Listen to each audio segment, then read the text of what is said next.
Pada masa ketika kekuasaan sering memaksa kebenaran untuk tunduk, lahirlah 4 sosok yang memilih jalan berbeda.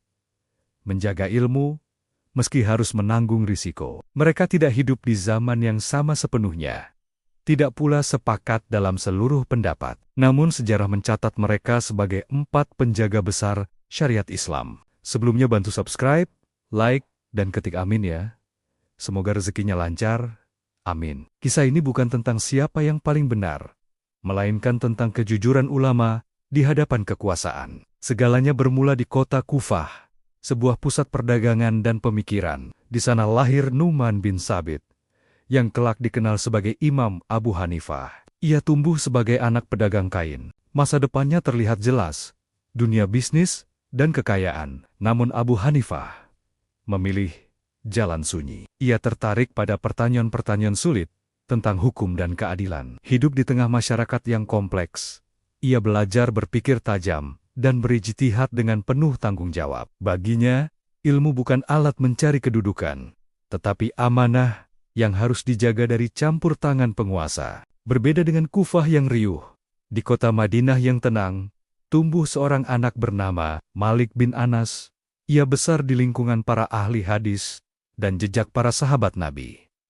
Sejak kecil, ia diajarkan bahwa ilmu tidak boleh diperlakukan sembarangan. Imam Malik dikenal sangat menjaga adab. Ia tidak meriwayatkan hadis tanpa persiapan, tidak berbicara tanpa kehati-hatian. Baginya, Madinah bukan sekadar kota, ia adalah warisan hidup Rasulullah. Tradisi penduduk Madinah, ia jaga seolah menjaga sunnah itu sendiri. Dua tokoh ini hidup pada masa yang berdekatan, namun menempuh pendekatan yang berbeda. Yang satu mengasah logika di tengah gejolak sosial, yang lain menjaga tradisi di kota Nabi. Keduanya kelak diuji bukan oleh ilmu, melainkan oleh kekuasaan. Tahun demi tahun berlalu. Pada tahun wafatnya Abu Hanifah, lahirlah seorang bayi yatim di Gaza, Palestina. Ibunya membawanya ke Makkah dalam keadaan miskin. Anak itu bernama Muhammad bin Idris, yang kelak dikenal sebagai Imam Syafi'i. Sejak kecil, ia hidup dari hafalan dan ketekunan. Ia menghafal Al-Quran, hadis, dan syair Arab. Ia berguru kepada Imam Malik, lalu mempelajari pemikiran murid-murid Abu Hanifah. Dari perjalanannya, lahirlah pendekatan baru yang menyatukan kekuatan hadis dan ketajaman logika. Di Baghdad, pusat kekhalifahan, lahir Ahmad bin Hambal. Sejak muda, ia dikenal pendiam dan sangat sabar. Ia menghabiskan hidupnya untuk mengumpulkan hadis Rasulullah, menempuh perjalanan panjang demi satu sanad yang sahih. Ahmad hidup di masa paling gelap bagi ulama, ketika penguasa tidak hanya ingin ditaati, tetapi juga ingin mengendalikan keyakinan umat. Di masa inilah, keberanian ulama diuji bukan dengan debat, melainkan dengan penjara dan cambukan. 4 imam, 4 jalan hidup, 4 ujian yang berbeda. Namun satu kesamaan menyatukan mereka. Mereka tidak menjual ilmu demi keselamatan diri. Abu Hanifah versus kekuasaan dan prinsip Imam Malik. Kekuasaan selalu membutuhkan legitimasi. Dan di masa itu, legitimasi paling kuat adalah fatwa ulama. Inilah sebabnya mengapa para penguasa tidak hanya menaklukkan wilayah, tetapi juga berusaha menundukkan ilmu. Dan di hadapan tekanan inilah, Imam Abu Hanifah dan Imam Malik berdiri dengan cara mereka masing-masing. Abu Hanifah, ilmu yang menolak tunduk. Di Kufah, nama Abu Hanifah telah dikenal luas. Majelis ilmunya ramai, pendapatnya didengar, dan kejujurannya dihormati. Justru karena itulah ia menjadi sosok yang berbahaya bagi kekuasaan. Ketika dinasti Abbasiyah berkuasa, Abu Hanifah dipanggil oleh penguasa. Ia ditawari jabatan sebagai kadi, hakim negara. Di atas kertas, ini adalah kehormatan. Namun Abu Hanifah melihat sesuatu yang lebih dalam. Ia tahu, jabatan itu bukan sekadar amanah. Ia adalah alat. Dengan tenang, Abu Hanifah menolak. Ia berkata bahwa dirinya tidak layak. Namun penguasa tidak menerima penolakan itu. Bagaimana mungkin seorang ulama besar menolak perintah negara? Penolakan itu dianggap pembangkangan. Abu Hanifah pun dipenjara. Ia dipukul, ditekan, dan dipaksa berubah pikiran. Tetapi setiap hari yang ia lalui di balik jeruji justru menguatkan tekadnya. Ia lebih memilih menderita sebagai tahanan daripada hidup nyaman sebagai alat kekuasaan. Dalam penjara itulah, Imam Abu Hanifah wafat pada tahun 150 Hijriah. Tidak ada istana, tidak ada kehormatan dunia. Namun ketika jenazahnya disyalatkan, ribuan orang datang sebuah pengakuan diam bahwa ilmu tidak pernah bisa dipenjara. Mazhabnya terus hidup, tersebar luas, dan menjadi pegangan umat selama berabad-abad. Imam Malik, prinsip yang tidak bisa dipaksa. Sementara itu, di Madinah, Imam Malik menghadapi ujian dengan wajah yang berbeda. Ia tidak dipenjara lama seperti Abu Hanifah, tetapi dilukai di hadapan umum. Imam Malik dikenal sangat berhati-hati dalam berfatwa. Namun suatu hari, ia menyampaikan sebuah pendapat fikih bahwa bayat yang dipaksakan tidak sah. Fatwa ini bersumber dari hadis dan praktik para sahabat. Bagi penguasa, fatwa ini berbahaya. Ia bisa melemahkan legitimasi kekuasaan. Imam Malik pun ditangkap dan dicambuk di depan khalayak. Tangannya sampai terkilir. Namun di tengah rasa sakit itu, ia tidak menarik ucapannya. Ia tidak mengubah pendapatnya demi keselamatan diri. Setelah peristiwa itu, wibawa Imam Malik justru semakin besar. Madinah memandangnya sebagai penjaga sunnah, bukan sekadar ahli hukum. Kitabnya, Al-Muwatta, menjadi salah satu karya paling awal dan paling berpengaruh dalam sejarah Islam. Menariknya, Imam Malik tidak membalas dengan kebencian. Ia tetap mengajarkan adab, kesabaran, dan kehormatan ilmu. Baginya, ilmu tidak boleh dijadikan alat balas dendam. Dua sikap, satu jiwa. Abu Hanifah melawan kekuasaan dengan penolakan total. Imam Malik melawannya dengan keteguhan prinsip. Keduanya tidak saling merendahkan. Bahkan Imam Malik pernah memuji Abu Hanifah sebagai orang yang sangat kuat dalam berargumentasi. Perbedaan metode tidak menghalangi persaudaraan ulama.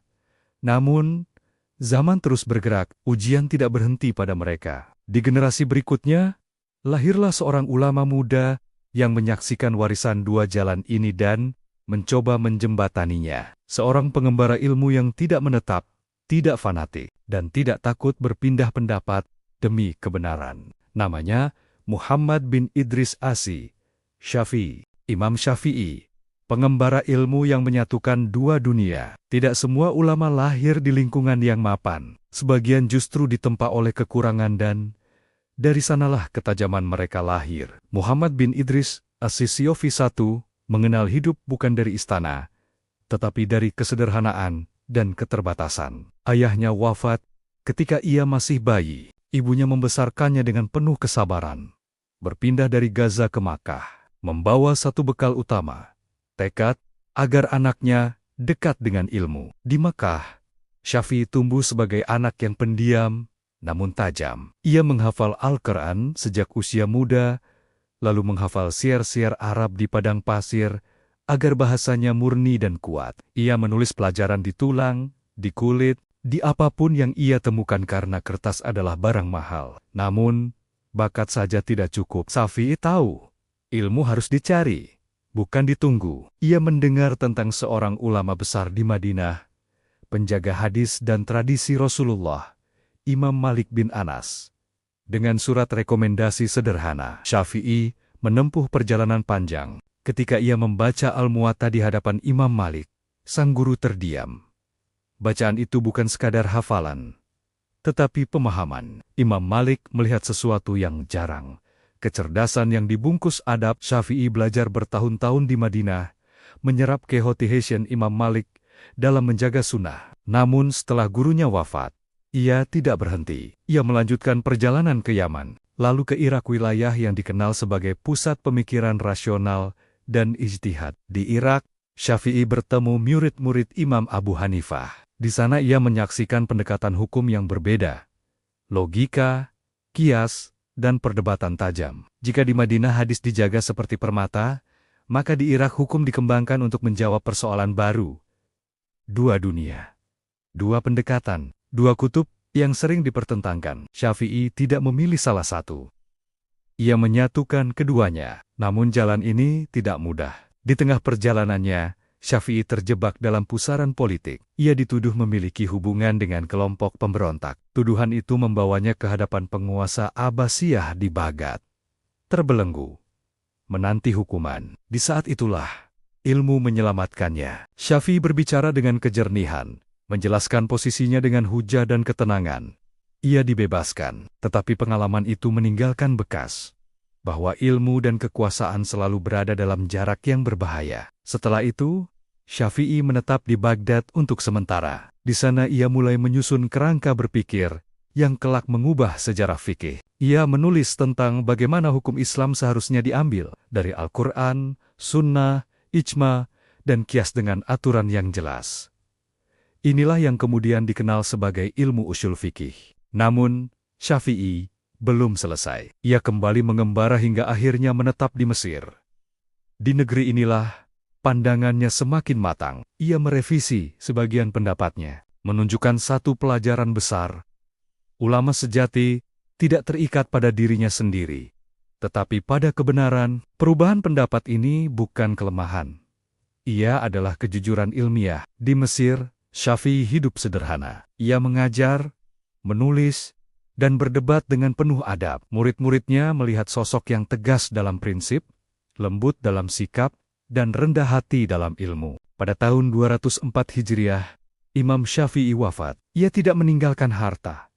Ia meninggalkan metodologi. Mazhabnya menyebar luas, termasuk ke Nusantara, menjadi jembatan antara hadis dan akal, antara teks dan realitas. Ia membuktikan bahwa perbedaan bukanlah perpecahan, melainkan cara Allah meluaskan rahmat-Nya. Namun ujian terbesar umat belum berakhir. Jika Imam Syafi'i menyatukan dua dunia ilmu, maka imam berikutnya akan berdiri sendirian menghadapi badai akidah terbesar dalam sejarah Islam ketika kebenaran dipaksa tunduk oleh negara. Namanya Ahmad bin Hambal. Imam Ahmad bin Hambal dan fitnah terbesar umat. Tidak semua ujian datang dalam bentuk kemiskinan atau penjara. Sebagian datang dalam bentuk pemaksaan keyakinan. Inilah ujian yang menimpa Ahmad bin Hambal, seorang ulama yang tidak dikenal karena kefasihan debatnya, tetapi karena keteguhan hatinya. Ahmad tumbuh di Baghdad, pusat ilmu dan kekuasaan. Sejak muda, ia hidup sederhana. Pakaiannya kasar, makanannya sedikit, dan waktunya habis untuk satu tujuan: mengumpulkan hadis Rasulullah. Ia berjalan jauh, menulis, menghafal, dan menjaga sanad dengan ketelitian yang hampir tidak manusiawi. Ia tidak mencari popularitas. Ia bahkan menghindarinya. Namun takdir membawanya ke titik yang tidak bisa ia hindari. Pada masa Khalifah Al-Ma'mun, muncul sebuah doktrin resmi negara. Al-Quran adalah makhluk. Doktrin ini dipaksakan kepada para ulama. Siapapun yang menolak akan dianggap pembangkang negara. Bagi Ahmad, ini bukan sekadar perbedaan pendapat. Ini menyentuh inti akidah. Ia meyakini bahwa Al-Quran adalah kalam Allah, bukan ciptaan. Keyakinan ini bukan pendapat pribadi, melainkan yang ia terima dari guru-gurunya dan riwayat salaf. Namun negara tidak memberi ruang untuk keyakinan. Ahmad dipanggil. Ia menolak mengucapkan kalimat yang bertentangan dengan imannya. Maka dimulailah mihnah ujian besar umat Islam. Ahmad ditangkap, dibelenggu, dan dibawa dari satu penjara ke penjara lain. Ia dihadapkan kepada para pejabat dan ulama istana. Mereka mencoba membujuknya dengan kata-kata, lalu dengan ancaman. Namun Ahmad hanya menjawab satu hal: tunjukkan dalilnya dari Al-Quran dan Sunnah. Cambukan pun turun. Setiap pukulan merobek kulitnya. Tubuhnya jatuh bangun. Namun dari bibirnya tidak keluar kata yang diinginkan penguasa. Di tengah penderitaan, ia tetap salat, tetap berzikir, dan tetap diam ketika seharusnya ia bisa menyelamatkan diri dengan satu kalimat. Banyak ulama memilih diam demi keselamatan. Ahmad tidak mencela mereka. Ia memahami kelemahan manusia, tetapi untuk dirinya sendiri, ia memilih menjadi benteng terakhir. Ketika Al-Ma'mun wafat, ujian belum berakhir. Penggantinya melanjutkan mihnah. Ahmad tetap di penjara, disiksa, dan diisolasi. Namun, kabar tentang keteguhannya menyebar. Rakyat mulai melihat kebenaran tidak selalu berada di istana. Akhirnya, setelah bertahun-tahun, kebijakan itu dihentikan. Ahmad dibebaskan. Ia keluar dari penjara bukan sebagai pemenang politik, tetapi sebagai penjaga akidah umat. Ia kembali ke majelisnya dengan tubuh lemah, namun jiwa yang utuh. Ia tidak menuntut balas. Ia tidak mencela penguasa. Ia hanya kembali mengajar, meriwayatkan hadis, dan hidup seperti sebelumnya sederhana dan tenang. Pada tahun 241 Hijriah, Imam Ahmad wafat. Pemakamannya dihadiri ratusan ribu orang. Baghdad seakan berhenti bernapas. Umat menyadari bahwa mereka baru saja kehilangan seorang benteng. Mazhab Ahmad dikenal sangat berpegang pada hadis, namun warisan terbesarnya bukanlah mazhab, melainkan teladan keberanian dalam iman. 4 imam telah menempuh jalan mereka masing-masing. 4 kisah telah menunjukkan satu pesan. Ilmu tidak boleh tunduk pada kekuasaan, dan iman tidak boleh dijual demi keselamatan diri. Namun perjalanan ini belum lengkap. Masih ada satu pertanyaan besar. Apa makna perbedaan mereka bagi umat hari ini? Warisan 4 imam dan makna perbedaan bagi umat. Ketika debu sejarah mulai mengendap, yang tersisa bukan lagi cambukan, penjara, atau pengadilan. Yang tertinggal adalah warisan. 4 imam telah wafat dalam keadaan yang berbeda. Ada yang meninggal di penjara, ada yang terluka oleh cambukan, ada yang wafat dalam kesederhanaan, dan ada yang dikiringi lautan manusia. Namun satu hal menyatukan mereka semua. Tidak satu pun dari mereka meminta untuk diikuti. Abu Hanifah tidak pernah berkata, "Ikutilah aku." Malik tidak pernah memaksa pendapatnya berlaku di luar Madinah. Syafi'i bahkan berkata, "Jika hadis sahih bertentangan dengan pendapatku, maka buanglah pendapatku." Ahmad bin Hambal melarang murid-muridnya menuliskan fatwanya tanpa dalil, namun justru dari sikap rendah hati inilah lahir 4 mazhab besar yang bertahan lebih dari 1000 tahun. Warisan mereka bukan keseragaman, melainkan kerangka berpikir. Abu Hanifah mengajarkan keberanian menggunakan akal dalam batas wahyu, agar Islam mampu menjawab persoalan zaman. Imam Malik mengajarkan pentingnya tradisi dan kesinambungan dengan praktik Rasulullah dan para sahabat. Imam Syafi'i mengajarkan metode bagaimana mengambil hukum dengan tertib, adil, dan konsisten. Imam Ahmad mengajarkan keteguhan iman, bahwa kebenaran tidak boleh dikorbankan, meski nyawa menjadi taruhannya. 4 jalan ini tidak saling meniadakan, mereka saling melengkapi. Sayangnya, di generasi setelah mereka, perbedaan yang dahulu dijaga dengan adab, perlahan berubah menjadi alat perpecahan, yang seharusnya menjadi khazanah, kadang dipakai sebagai senjata. Padahal, para imam sendiri saling menghormati, saling mendoakan, dan saling belajar. Imam Syafi'i pernah berkata tentang Imam Abu Hanifah, "Manusia dalam fikih adalah anak-anak Abu Hanifah." Imam Ahmad memuliakan Imam Syafi'i sebagai pembela sunnah. Imam Malik menolak memaksakan Al-Muwatta sebagai hukum resmi negara karena ia tahu Islam terlalu luas untuk dipersempit oleh satu pendapat. Inilah pelajaran terbesar mereka, bahwa perbedaan adalah keniscayaan, tetapi perpecahan adalah pilihan. Mazhab bukanlah bendera perang, ia adalah peta. Peta membantu kita berjalan, tetapi tidak untuk saling menyesatkan. Jika umat memahami warisan 4 imam ini dengan jujur, maka perbedaan fikih tidak akan melahirkan kebencian, melainkan kedewasaan. Di Nusantara, mazhab Syafi'i berkembang luas, bukan karena paksaan, tetapi karena kesesuaian dengan budaya, tradisi, dan pendekatan dakwah yang lembut. Namun keberadaan mazhab lain tidak pernah dianggap ancaman. Inilah cerminan Islam yang hidup, bukan Islam yang kaku. 4 imam telah mengajarkan bahwa menjaga agama bukan hanya soal hafalan dalil, tetapi juga menjaga akhlak dalam berbeda. Mereka mengajarkan bahwa ilmu harus lebih rendah hati daripada ego, dan kebenaran harus lebih dicintai daripada kemenangan debat. Kini, setelah berabad-abad berlalu, tanggung jawab itu berpindah ke tangan kita. Apakah kita akan menjadikan perbedaan sebagai alasan untuk saling menjatuhkan, ataukah sebagai jalan untuk saling memahami? 4 imam telah menempuh jalan mereka dengan pengorbanan yang mahal. Mereka menjaga Islam agar tetap utuh bukan dengan menyeragamkan umat, tetapi dengan memberi ruang bagi perbedaan yang beradab. Dan mungkin Disitulah pesan terbesar kisah ini, bahwa Islam tidak rapuh karena perbedaan pendapat. Islam justru kuat karena dijaga oleh kejujuran ilmu dan ketulusan iman. Di sanalah jejak mereka berakhir, dan di sanalah jejak kita dimulai. Sampai jumpa di kisah berikutnya, dan tonton video lainnya hanya di Jejak Islam. Terima kasih.